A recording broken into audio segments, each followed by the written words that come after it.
success.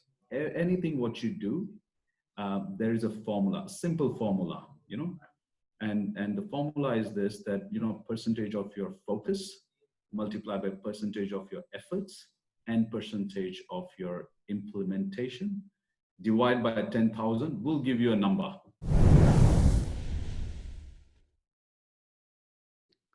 So joining me on the line today, I've got Jitendra from Intersols. I've known Jitendra for a long time, IT professional, also web marketing guy, but maybe I'll hand over to Jitendra to introduce yourself. Hi, Jitendra. How are you going? Hey, David. How are you? Yeah, great. Tell us a bit about yourself and what you do. Well, I've been working in this digital space for the last 10 years. Vision of, helping small to mid-scale businesses, making the best of, the digital technology or opportunities available. So I'm passionate about, driving results for my clients here. That's what we've been doing. So I've known you for a long time, Jitendra. Tell me a little bit about the journey, because I know when we started, you had a lot of people that were working offshore. You're here on your own.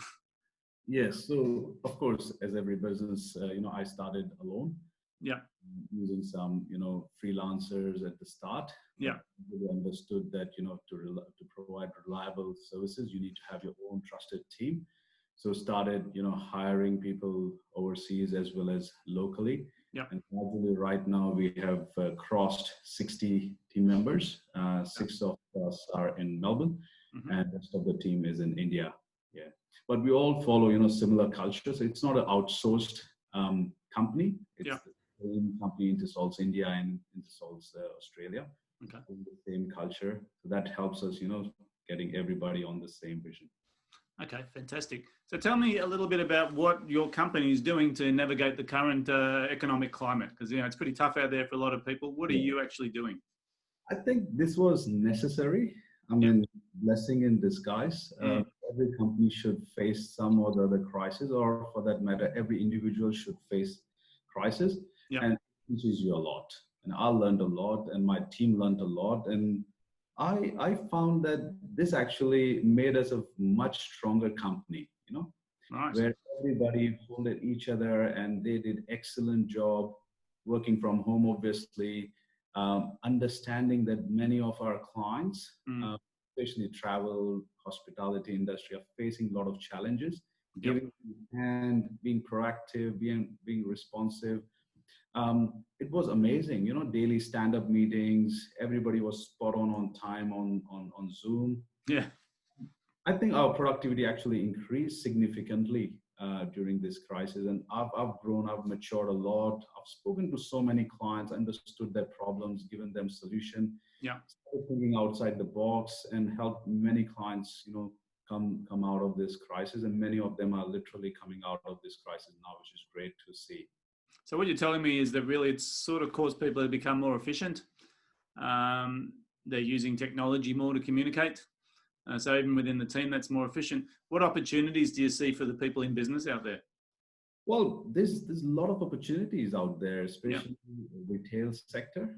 I see that, they need to start focusing on making sure they are able to give very good experience via their website or mobile apps to their consumers. Yeah.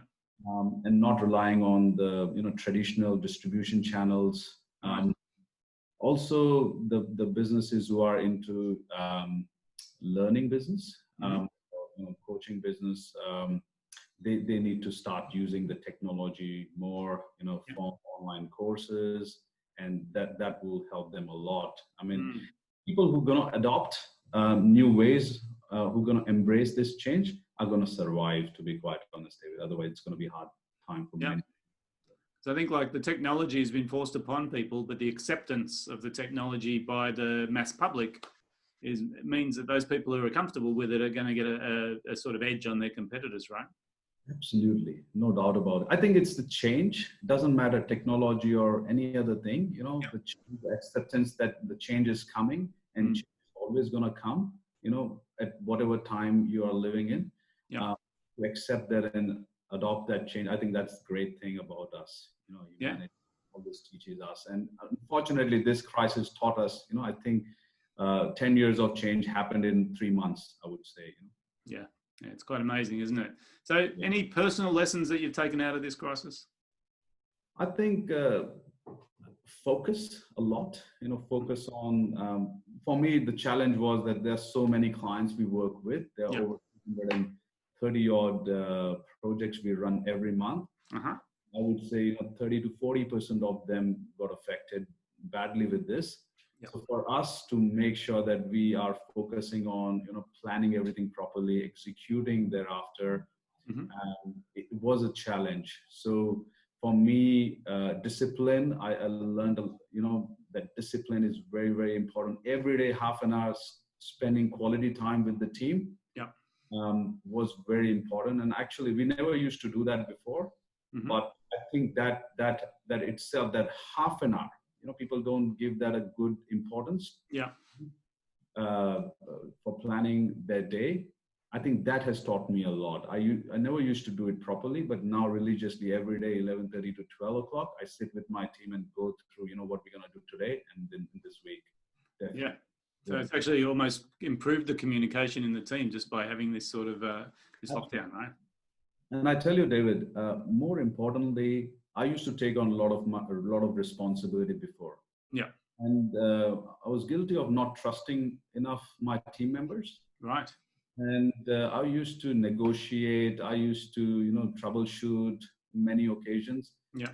Stop doing it because I just cannot. With so much of, so many clients, it's just not fair for me to do that. Otherwise, I cannot focus on my team and overall.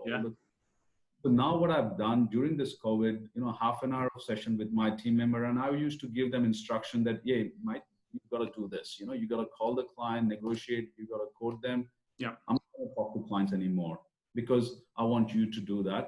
And that is the only way we're going to efficiently run and solve the problems. Otherwise, I'll be just, becoming, the bottleneck all the time. So we made that change and that has helped a lot. I mean, I'm very peaceful, to be quite honest, Interesting, isn't it? So as soon as you let go, the thing can start to take on its own shape and grow. Yeah, and to be quite honest, I mean, if you go and read our Google reviews, we've got 92 reviews, and we got, I think, 12 reviews, 10 or 12 reviews in the last, 2 or 3 months, and all of our clients appreciated my team. So nobody talked about me, So they all talked about my team member. They named them. They said how much responsive you are, how much proactive you gave us. Fantastic. This was great to see, Yeah, fantastic. So let me ask you another question. The best piece of business advice you've ever received? Well, I've been blessed to work with you to start with, David. You changed the way I used to look at business. Yeah.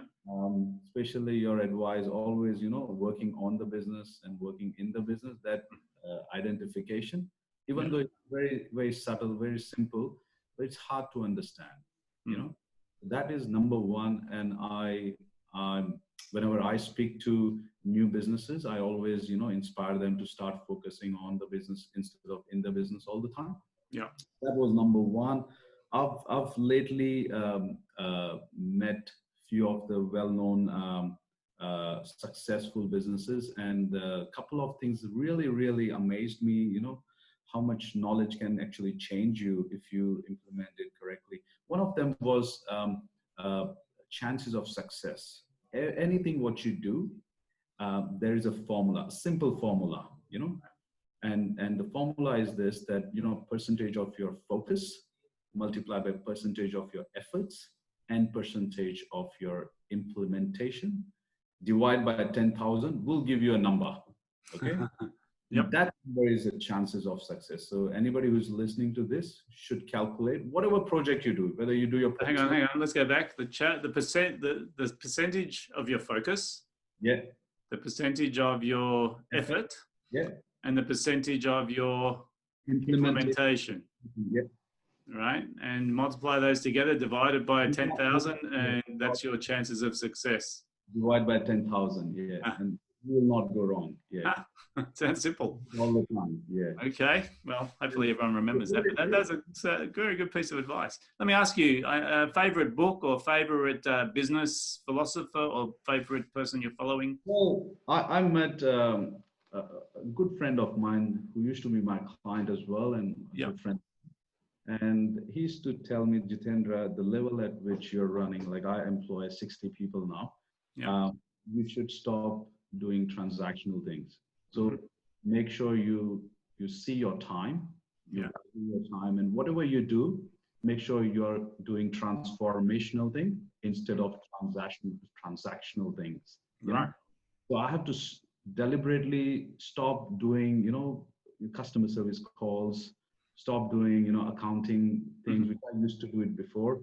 And I used to say whether the conversation, what I'm going to have with David or my staff member or anybody, is that going to transform few more people or not? Is that going to transform the way he functions or not? Right. Or just merely a transactional thing what I'm doing? So I'm very mindful of the time what I'm spending. I'm thankful to Kamal, who was he was my friend and who guided me Yeah. to think on this pattern, and that allowed me to free up a lot of my time. It's quite leveraged, isn't it? So when you say transformation, it's almost like an exponential result versus transactional, which is a linear result. Yeah. Absolutely, absolutely. And you got to have a team, to be quite honest, to be Yes. able to, expand that idea. Mm-hmm. And I've been fortunate to have, very, very trustworthy team. Yeah. And everybody's working from home right now. Nobody's watching them. So this is the time of test for us, whether we actually, whatever we did so far is actually, is working or not, whether the team sticks around, and they have been doing a good job. Yeah. Yeah. Fantastic. So let me ask you one last question. One piece of advice that you'd give to people in business right now. I think right now, because of the COVID, I think accepting that the change is coming and the change will continue to come for next 1 year, I would say. Yeah. Accept that it has already come and start changing yourself. Start making one behavioral change every day. Even if it's a small thing, if you're hesitant of doing something from some time, Mm-hmm. don't procrastinate. Otherwise, it's going to just kill your business. Right. So make sure you take a step, do it, let it be uncomfortable, and, Yep. and speak to your business coaches, David, you're there. I'm sure the other coaches are there, Yeah. So I think just accept the change and just do it, I guess. Yeah. Because I think a lot of change has to be internal. Actually, I will rephrase that. All change has to be internal. Yes, Right? it starts internal, yes. Starts internal and then it goes outside. Yes. And often people are waiting for outside to then affect internal. And it's sort of the wrong way around. Yeah. Yeah, fantastic. All right, Jitendra, conscious of time, thank you very much for your input today. It's been really great to catch up again. So appreciate it. Thanks, David. Thanks for your time as well. Okay, cheers.